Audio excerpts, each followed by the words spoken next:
Welcome back, everybody, to Full Press Coverage Radio. This is your host, Parker Hurley. This is the Full Press Coverage Steelers podcast. I'm with Brian Harker, as always, so let's bring in Brian Harker from Steelers Wire. How are you doing today, Brian? Oh, I'm doing great. Good to be back in the Berg. That's right. Brian is back in the Berg. If you can hear him better now than any other episode, it's because he doesn't have to phone call in. We're going to do a live podcast for you guys straight from Brian's hotel room. So it's a good day. It's finally a day where you can have some quality audio. It's something that we don't typically bring. We do bring quality production, though, so that's going to stay the same. What we always do here, this is going to be our off-season podcast, as always. We're going to break down the Steelers roster, go position by position through the entire team. We've already hit the entire offense. You can check that out on the Full Press Coverage podcast at the Podcast Center. We did the defensive lines. Those will be out probably this week, and we are going to do the edge rushers today with Brian in-house. So it's a position, where, like I said, the defensive line is probably one of the deeper positions. This is a position that's really not as deep as some of the other ones, so it's going to be an interesting one, but it could be very top-heavy. If things tend to work out the way that the Steelers and other people are intending them to, and it comes down to their 2 first-round draft picks that will kind of start the whole entire thing off with. First-round draft pick, the most recent one's Bud Dupree. He's entering year 4. Year 1, he had 4 sacks. Year 2, 4.5. And last year, he had 6. So he's consistently progressing. The question really entering year 4, though, is, how much further can he progress? What type of ceiling is Bud Dupree going to have? Because, 4, 4.5, and 6, they're decent numbers. They're not bad. But, first round pick, you're probably expecting a lot more out of a player like Bud Dupree. So, Brian, where do you kind of stand on Bud Dupree entering year 4? I mean, they picked up his 5th-year option, but he has a contract coming up. He's only under contract for 1 more year. So this is a huge year, not only for him, but obviously the Steelers need some pass rush help. Is Dupree the guy? Is he going to earn a contract? And is he going to be like the guy that the Steelers need for to really solve the issues in the pass rush? I think they believe enough to give him the 5th-year option only because they're going to switch sides. Him and T.J. Watt are going to flop. Hopefully shorten his angle to the quarterback. He tends to do a good job running past the quarterback when the quarterback can see him coming. So maybe they think that he's worth the investment when the quarterback can't see him coming. I'm curious. I think this is going to be his make-or-break season. If he can't give him any more than what he had from the other side, this will be his final year at Pittsburgh. But he's an athletic freak, and there's no reason he can't do what's expected for a first-round pick. Right, and it's not like the same story as Jarvis Jones where, we're kind of waiting, and you kind of felt like there was never anything there. With Bud, you've seen flashes of it.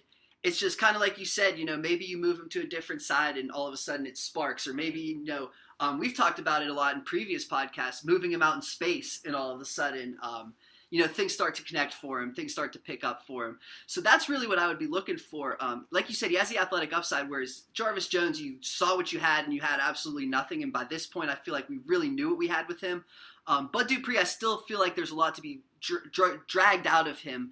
And one thing that I definitely wanted to talk about was just his off seasons, because when you really look at Bud Dupree, he drafted in 2015. He spent that offseason as, your rookie offseason, your head spinning, you're trying to learn the playbook, everything like that. 2016, he comes into the offseason, and he has a hernia issue. I want to say he practiced, 1 or 2 times in training camp, and then he's out for, weeks on weeks on weeks, and I think he ended up missing 9 games. He only started in 7 games last season, or in his second season due to the hernia issue.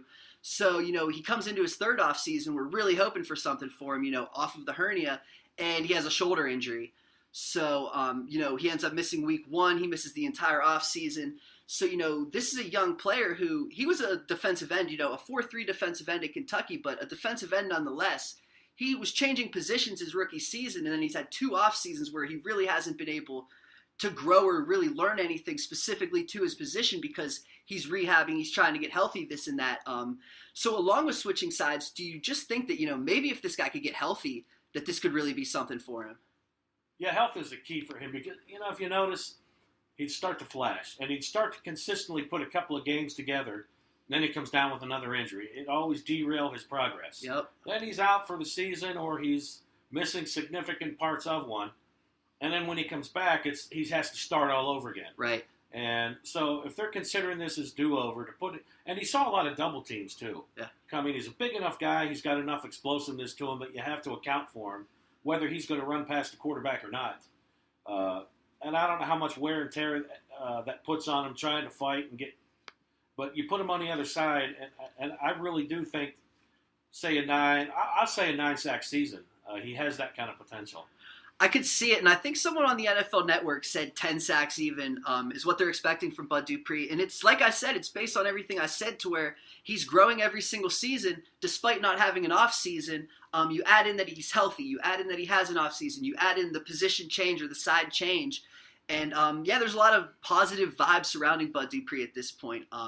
We still have to see it from this guy. It's nothing until we see it. And, you could argue at the same time, oh, he's missing this one, so you move him to the left side. Well, if he's missing it from the left side, you can't just move him back to the right. It's at some point you have to realize he's just going to miss whether it's from the left or the right. So that's something that we might learn this season, but it's at least worth the risk, or it's at least worth the attempt to try and to shake things up, to see what you can get from this guy, because he has been close. He really has been. And whether it is, a side thing, or whether it is, if he had those, 10 extra reps or whatever, those 10 extra moves in training camp when he wasn't healthy, if he had those, maybe he has taken that step forward so far, but it just hasn't happened for him yet. And another, speaking of switching sides, you talked about he gets a lot of double teams a lot. That started to end last year because the Steelers realized, if you have one pass rusher, you need another one. They went right back to the well in the first round. They always go to the well in the first round with pass rushers. Went with T.J. Watt. We all know his story. We all know his brother, J.J. Watt, everything like that. He came out in his rookie season. I think it was week 1. He had one of the best, week 1s of any rookie ever. I think he had an interception and a sack, and nobody really does that in their first rookie season. It's not surprising given his last name, but he turned that into a 7-sack season, over 15 games. I know his injury wasn't too big of a deal. It was something in the middle of the season. But this is a guy who has a ton of upside and athleticism. It's almost the same story as Bud Dupree, where he's a 4-3 defensive end. T.J. Watt was a tight end turned off-ball linebacker who only had one season, I believe, only had one season at outside linebacker at Wisconsin. Slowly put it together, showed some signs, this and that, just absolutely torched the combine, similarly to Bud Dupree. So you have just these two high upside, high pedigree, big-time pass rushers. Like I said, Watt, with his 7 sacks, is better than anything Dupree's done. Watt also has, the health factor. He hasn't had the issues that Dupree has had when it comes to transferring his game. So just where do you stand on Watt right now? I mean, I think most of Steelers Nation has him as the better pass rusher to Bud Dupree. So where do you think they stand with each other? Do you think maybe they're moving Watt because that side they think is easier for Dupree, and maybe this is a new challenge for Watt? So how do you see it all shaping up? Just Watt versus Dupree, and really, what do you think of Watt overall? I mean, this is a big year, too, for him as well. I love Watt. He's just got that pedigree behind him, and even last year as a rookie, in his first game, he didn't look like, if you didn't know he was a rookie, you would have thought he'd have been around for 7 years, the way he carried himself. He was the emotional leader in the linebacking core last year, maybe in the entire front 7. I don't think the Steelers were concerned about him being able to handle the flop. It wasn't. They made that switch. The only purpose was to see if Dupree has anything. They did it with full confidence, knowing that Watt can handle the job.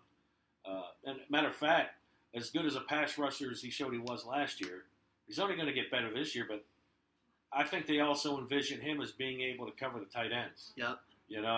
When he drops into coverage, I remember thinking during the interception last year, hey, if we need another tight end, this is our guy. His reaction times are fantastic. His recognition skills are just amazing for a guy with his lack of experience on defense. So that's a credit to working out with his brother, his determination to master his position at such a young age. You know what I mean? Yep, you talked about it exactly. His growth, I talked about it for a long time about how I like how he plays off of the ball. And we talked about it in the Defensive Line podcast, so listen to that if you want to, where I just threw out an idea to where I would like to get Javon Hargrave on the field more often and get Vince Williams off of the field more often. So you put 3 defensive linemen on the field. You have 2 pass rushers, but one of those, between Watt and Dupree, can play off of the ball, and they're technically that second defensive line, or that second linebacker, to where, you have your 4-2-5, but it's 3 defensive linemen, 1 pass rusher. And then whether it be, John Bostic and TJ Watt, or John Bostic and Bud Dupree, doesn't really matter at that point. I think both of them are versatile and athletic enough to where you can do that. And I think, like you said, TJ Watt is easily athletic enough to where it doesn't matter right side, left side, up the middle. He's going to blitz. He's going to rush with speed, intensity, athleticism. The thing that I would say with Watt is, the majority of his sacks, I think, are based on just the fact that he is this big freak athlete. And you'd like to see maybe a hand movement or, a spin move, some type of, putting together multiple moves to where he can beat a tackle and get to a sack. But, if he's getting 7 just based on pure athleticism, we talked about 10's the upside with Bud Dupree. It's probably even higher with a guy like TJ Watt. I guess, is that how you would see it, to where, Watt does he have a higher floor and a higher ceiling than Bud Dupree? Oh, most definitely. Yeah. I mean, like I said, I still marvel at the fact that how we picked that defense up. I mean, granted, Butler simplified it as opposed to Dick how LeBeau. Dick LeBeau would, I mean, Watt probably wouldn't have saw the field last year, which would have been a shame. Yeah. He'd been in his 4th year. Yeah. He would have got on, and then he'd have left because he'd had a great year, knew the defense, and then he'd Right. been gone. Could you imagine if we had like Anthony Chickillo and James Harrison all of last season rotating? That would have, we thought we had, some questions on the pass rush. That would have been something else. And that'll just transition us easily into the third guy, who is Anthony Chickillo, who really, before last season wasn't the third guy. He was always, a depth guy, a guy, I think he was a 6th-round pick. Another player, he was a 3-4 defensive end who they tried to transition to the outside. So it's been taking him some time, but we really noticed it was pretty early in the season that, the James Harrison issues started to come up. And it started to come up because Watt did miss that one game, and they put Ciccolo in over James Harrison, and it surprised a lot of people, and it even surprised, I believe, the both of us. And Right. I think we both talked about, at that time, I thought Harrison was probably still the better player, but it seems like what they had in mind was, he needs the reps for now because he's clearly the third guy. Last year, James Harrison and Arthur Moats were here. Both of them are gone this year, so there's going to be a much bigger role for Anthony Chickillo coming this season. Pull up his snap counts real quick. He played 269 snaps last season. So compared to his career, he's gone from 49. Oh, here, that's special teams. From 22 to 316 to 269. I think he's going to be at least back up to that. It was 32%, 316 snaps. He's probably going to be back up to that next season because, as much as you want to get so much out of Watt and Dupree, like I said, he's that next rotational guy. He's going to be, we talked about it with Tuitt and Hayward, how early into their career they were playing a ton, and then all of a sudden Hayward has a pectoral, Tuitt has a bicep. They both go down with injuries. You don't want that with Watt and Dupree. So Ciccolo is going to matter. I guess the question is, how much do you want to rely on Ciccolo? Do you have faith in Ciccolo? Because like I said, when I saw him, I didn't think he was that great at run defense. And he only has, he has 5.5 career sacks and he had 3 last season. So there's definitely some questions with Ciccolo, but he is just a rotational player. So where do you stand overall on just, who you think Ciccolo can be? This is now his 4th season in this position on the same team. And can he fill that, third linebacker role? Can he take some of the pressure off of not only Dupree, but also TJ Watt? Yeah, I think he's good enough. He can play both outside spots, and he shows something more each year. Right. He's, like I say, he's never really gotten a chance, but once again, he's a defensive end in college, and it goes to show you that while you're on the edge, you're still learning a whole different position. Your hand's not on the ground. He went from one body size to a lower one, so your body still has to adjust to losing a ton of weight. I'm trying to find that out myself. You know what I mean? But, and he's progressing nicely. I think that he's gonna find himself more this year. And by default, whether Dupree has a good year or not, he's going to gain extra playing time, right? Just to keep these guys fresh. He can provide. He's explosive, and he can provide a different look. And one thing to definitely touch back on is he's good at special teams, and the Steelers just love the fact that if you can play special teams, they tend to think that at some point it can translate. James Harrison's just a key example of a guy who, just made his name on special teams. Vince Williams, another one. You make your name on special teams, and then you find a role. I think that's probably what Anthony Chickillo is trying to do this season. So let's just say, TJ Watt, neither of us really have questions. But let's just say, some of the questions with Bud Dupree are starting to arise. He's still missing sacks from that side, or he misses the offseason. at what point do you ever consider starting Ciccolo over a healthy Bud Dupree?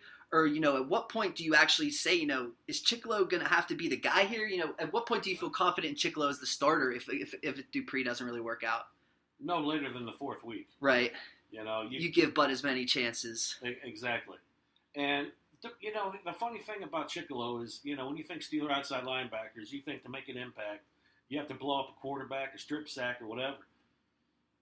It's not that way with Ciccolo. I mean, he's enough of a load where he can occupy and make it possible for somebody else to do their job. Right. And maybe that's the defensive end mentality where, if I'm occupying this guy and I'm occupying that guy, this guy can make a play. I don't care as long as it gets made.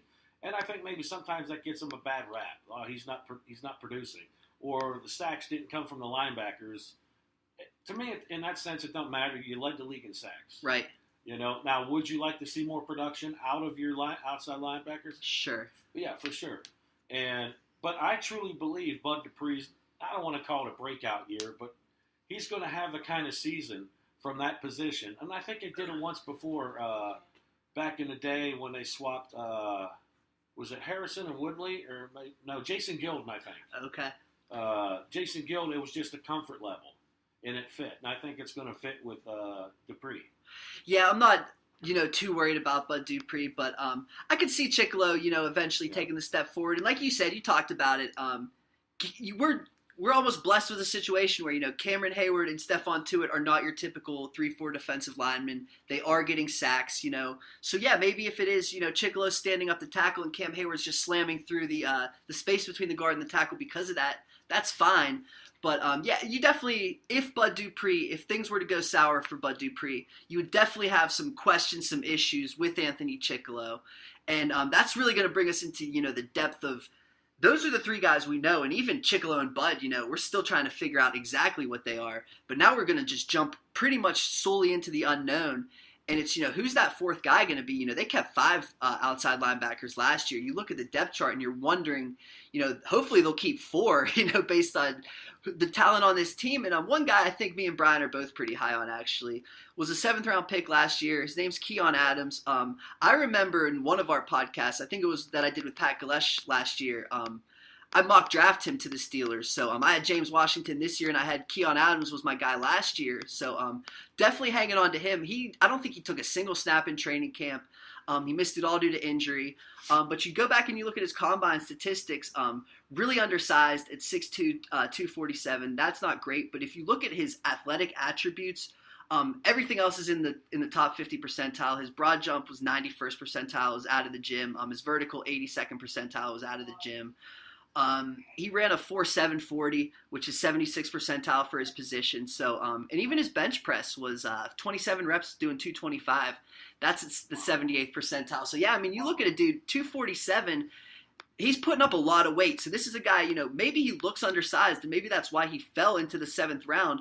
But I noticed him before the draft last year because of his athleticism and, his strength for his size is really impressive. And I thought he got off of the ball very well.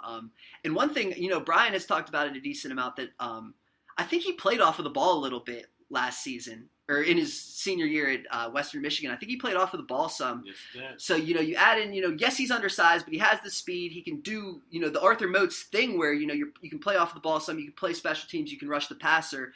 So I'm pretty high on Keanu Adams. I mean, obviously not in the fact where I'm pushing even a guy like Anthony Chickillo out of the way yet, but I think his ceiling is higher than Anthony Chickillo's. Much higher. So, Brian, where do you stand? It sounds like you agree that his ceiling's a lot higher than Keanu Adams. So what do you think you can get just this year? What do you think we can get out of him? Well, I wanted to drop this on you right now. Okay. I wasn't going to tell you before. Do not be surprised. Bud Dupree's success is going to come from Keanu Adams because Keanu Adams is going to push him. Right. And so much so to the point that it would not surprise me if he falters that Keanu Adams is starting at Bud Dupree's spot by the end of the year. Wow. That's the kind of ability this kid has. He just hasn't been able to show it because of a lack of injuries. Right. Now, I've told you before, I'm not really big on Joey Porter being an outside linebacking coach. We both stand similarly on that one. This is the kind of guy, Adams, that he can succeed in spite of Porter being there because he's got natural pass moves. He's just got that the innate ability to find his way to the quarterback or to the ball, right, wherever. And that's my prediction for this year. It's super bold, but I don't want to disparage it in any way. I really like it. And it comes down to, like I said, his ceiling is higher than Anthony Chickillo's. There's almost no doubt about it. And, Ciccolo's stronger, but I just mentioned he put up 27 reps on the bench. I mean, Keon Adams is not going to be far behind. Like I said, he was a guy that I was interested in pre-draft. When the Steelers drafted him, I had some pretty high expectations. Despite him being a 7th-round pick, I don't think it's like a DeMarcus Ayers 7th-round pick. I think it's a guy where the Steelers really see something and could really get something out of him. Whether that's a starter, I would obviously, I think even Brian would guess no this season. It's a bold prediction, but that would be great. It would just be so nice. And I mean, I would say a realistic expectation is just that he beats out Ciccolo at some point.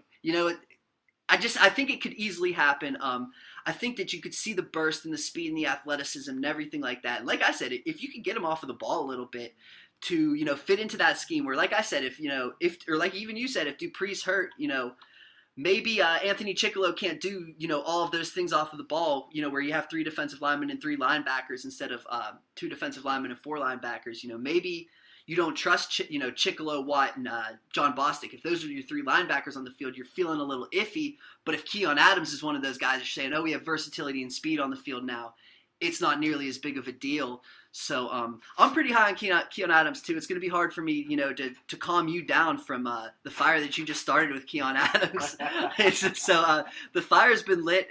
Potentially he'll be a starter at some point. We'll just move on to the rest of the depth. There's really, like I said, there's only 2 guys left. And there's just so much question marks, not only with Ciccolo and Adams, but as we get deeper, we'll go into he spent the last season on the practice squad. He was an undrafted free agent from Kentucky in 2017. Farrington Hugoton, he's a guy that I would say almost very similarly to Anthony Chickillo, a 3-4 defensive end who the Steelers are saying, you're a little big for an edge guy, but, maybe we get you in the workroom, we cut you down a little bit, and you could be, that strong run-setting presence on the edge. You could be a guy like Ciccolo. Like I said, we don't know what we're getting in Ciccolo. If it does bust out for him or if it doesn't really work the way that we had anticipated, a guy like Farrington Hugoton might step in. He ran a 4.82. He's not the fastest guy, but that's not what you're really expecting from him at this point, or really at all. I think, like I said, you're looking at a power rusher more than a speed guy, almost the exact opposite of Keon Adams. So where do you stand on Hugoton? Did you get any chances to watch him in the preseason? Anything like that, or where do you think he stands in training camp? Does he have a chance to make the roster? I said, 5 guys made it last year. Is he this 5th guy? I think he has a chance.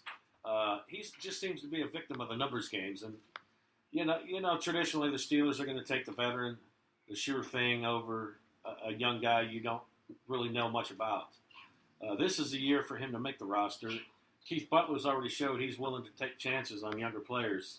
That's true. And once again, they're going towards more speed on defense, but this guy's got intuitiveness. Right. He does have a nose for the ball, and anticipation is his friend because he knows where it's going, which gives you a head start over people that might be faster. I like his chances to make the roster. He's going to see quite a bit of playing time in preseason. And I do enjoy playing. He made quite a few plays last year. You're like, maybe this guy makes it, but just didn't. Yeah, he's definitely going to get a lot of playing time in preseason. And this is a position, actually, quarterback, I think we already talked about, is the position to watch in preseason just because the Dobbs, Jones, Mason Rudolph dynamic is just fascinating. This is probably the next position to watch in the preseason just because, how do you rotate in, like I said, we don't know what we have in Bud yet. How do you rotate a starter like Bud in? How do you rotate Ciccolo in? How do you rotate Keon Adams, who hasn't taken a single snap yet in? And then Hugoton, who, like we said, he showed flashes. There's potential there. I'm looking at his draft profile, and, the first big thing that stands out is just inconsistent tape. So when it's there, and it's great.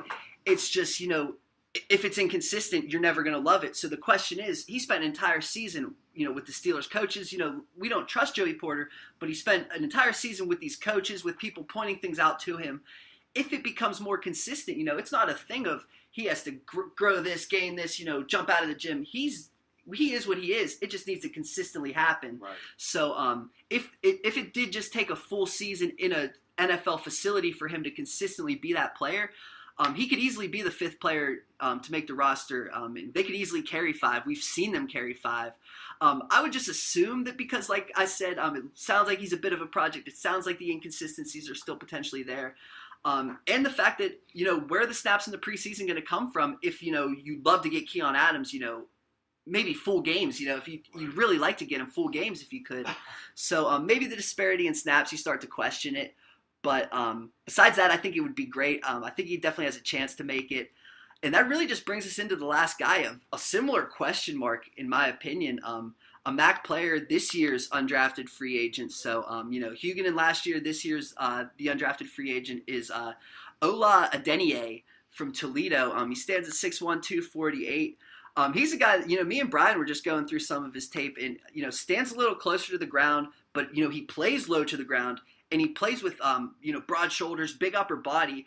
Reminded both of us, it's a stupid comparison, and it's not one that, we're not saying that he's James Harrison, but when you put on the tape, just the shorter body, the ability to stay that low to the ground, that's the vibe that you get from him. You add in that he's an undrafted free agent, and all of a sudden you start to say, this is what the Steelers do, this is what they're interested in.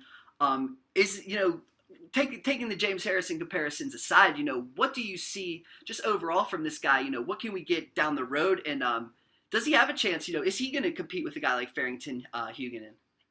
Yeah, he's gonna. He's got determination. He's got I can't say that word. Okay, he's tough. Yeah, he's a tough MFer. Yeah, exactly. Yeah. He just seemed to have that attitude. Right.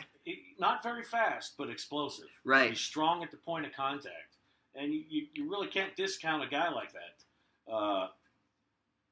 If these guys stick, and this is their time to make the roster, like you said, there's only 3 people that really got stats. Right. On the linebacker, among the linebackers. Yep. It's the perfect time for a guy like him to make a statement. And even if it, like I say, chances are his opportunity is going to come on special teams. But like you said earlier, that translates. Yep. You get out and you start striking people on special teams, you're going to catch the coach's eye. And that's what they like to see.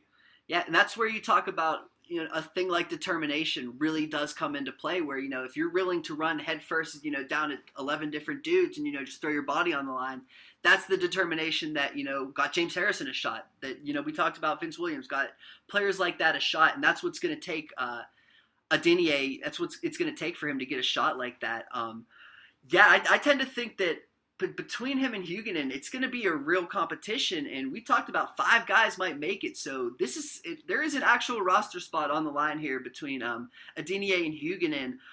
So, I guess the question that I would have is, 2 questions really. The first one would be, are you keeping 5 guys? Because like we've talked about, it really is a thin group. You're wondering how they're going to get the preseason snaps situated. But, at the same time, do you really want to go in? Keanu Adams is your 4th guy, and if he gets hurt, oh well. You'd probably like to have someone else on the roster. So is it a question that there's not enough talent that we have to keep 4? Or is there a question of, the talent's so bad we need to keep 5 to, keep the depth going? So where do you stand on 4 versus 5 outside linebackers? Well, I like what I saw out of Hugoton, and I like what I saw out of Sunk. Right. That's what I'm going to call him, Sunk. He's sinking quarterbacks. Exactly. You've been sunk. Hey, there you go. There you go. But let me bring up this scenario, okay? If these guys show any potential whatsoever, you notice there's an increase in the ability to be able to rush the quarterback up the middle. Right. We're seeing that. Now, a guy like Ciccolo, 2 of his sacks last year, I believe, came up the middle on explosiveness. Right. Is Ciccolo a guy, not through any fault of his own, but if these guys show anything, is it possible that Ciccolo could move in to be that backup at inside linebacker and outside linebacker? Right, or even Keanu Adams, like I talked about. Right. It could be. So I guess the situation is we're thinking they'll probably keep 9 regardless, linebackers overall. Whether it's 5 inside and 4 outside and 5 inside, or, 4 and 4 and that, 1 in between. Either way, they're probably keeping 9, whereas I think they usually keep 10.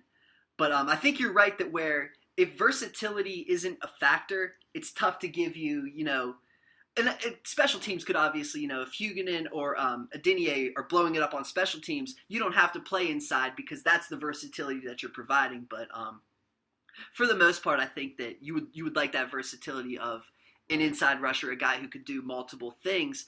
So I tend to think that they're probably just going to keep 4 because I do like Keanu Adams. I do think that, like I said, he could be that. He could play inside. He could play multiple positions. And, when you have Bud, Watt, and Ciccolo, I think that he's just the 4th that you need. It's not anything against Adeniyi or Hugoton. I think that both are they're practice squad players. They're players that where you could invest in them, you could project something forward, and you could see that. We might be able to see that with Hugoton this summer. And we could obviously start tracking the progression of Adeniyi this year. So if we were to say that those are the 4 that only make the team or 4, and there's Adeniyi and Hugoton, I think we both agree that if you could try and get both of them on the roster or on the practice squad, you are, right, just due to the fact that they're pass rushers. We need pass rushers. We like both of their upside. If you can do it, you're keeping both. But who's the first player between those 2 that you would call to try and keep on the practice squad? Based off the film I just saw, Sunk. Yeah. He just had that it thing about him. That hair, he has those Harrison type traits.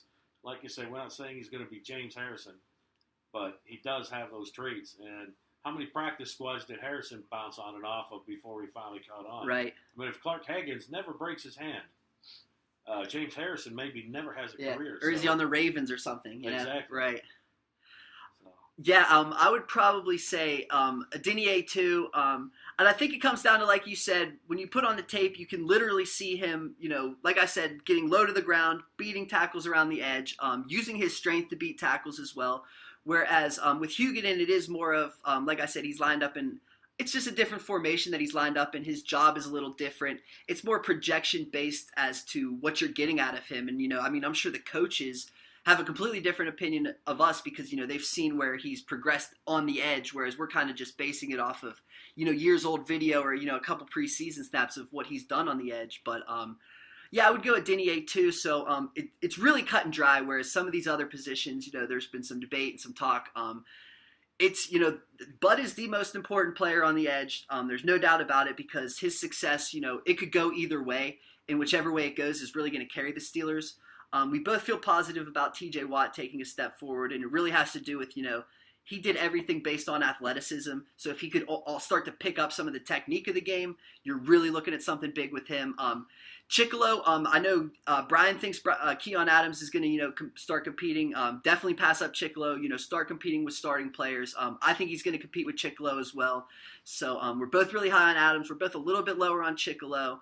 And then we both have Adeniyi over Farrington Hugoton. So those are the 6 guys. Brian, do you have anything else, just to kind of wrap it up? Any expectations? Is that kind of how you just see the 6? Bud's the big guy. Hugoton's probably at the end of the totem pole right now. Yeah, I agree with that. And like I said, I'll go back and reiterate. I do believe that Bud Dupree is going to blossom right on this side of the field. He's like I said, he's got too much athletic ability. He's too talented. He's in a position that suits him. It's a no-lose situation, really, for Pittsburgh. Okay, so one last question to wrap it up. TJ Watt versus Bud Dupree, more sacks next season. Who's it going to be? Watt's going to have probably, I'm going to say 13 sacks, and I'm going to say Dupree's going to have 9, and people will stop complaining that the outside edge rushers aren't going to get enough sacks. Yeah, once that happens, they will stop complaining. I think it's going to be really close. Probably similar to you said, maybe 10-9, one way or the other. I would have to say Watt just because I was so high on Dupree. But it's been 3 years now. I've made enough excuses with the injuries and everything to where we're both still very hopeful. But you've seen more from Watt so far, similarly to where Hugoton is a year ahead of our boy Adeniyi or your boy Sunk, and we still like him more. It's just based on what you see. Sometimes it's tough to trust your gut when it comes to projection over what you actually see on tape. So. We're going with Watt, we're going with Sunk over Hugoton, and we're going with Keon Adams over Ciccolo. Those are our big takes. That was Brian Harker. Check out everything he does on Pittsburgh Zone. He's on SteelersWire.com now too, so check that out. I'm Parker Hurley, at Parker Hurley on Twitter. Full Press Coverage Radio, fullpresscoverage.com. Everything Steelers is there. We took some time off from the articles. We've been just doing podcasts, but articles are coming starting next week on Full Press Coverage Radio. Pittsburgh Steelers related articles. The whole NFL is covered over there. So check that out. But we're picking up Steelers coverage again as we get closer to training camp. And we have linebackers, cornerbacks, and safeties still to cover in our next 3 episodes. So 3 weeks of training camp, 3 episodes to cover. We're hitting the summer perfectly. You know, we're on stride, on time, completely on schedule. So tune in next week for the linebacker edition. That was Brian Harker. I am Parker Hurley, and we will talk to you guys next week.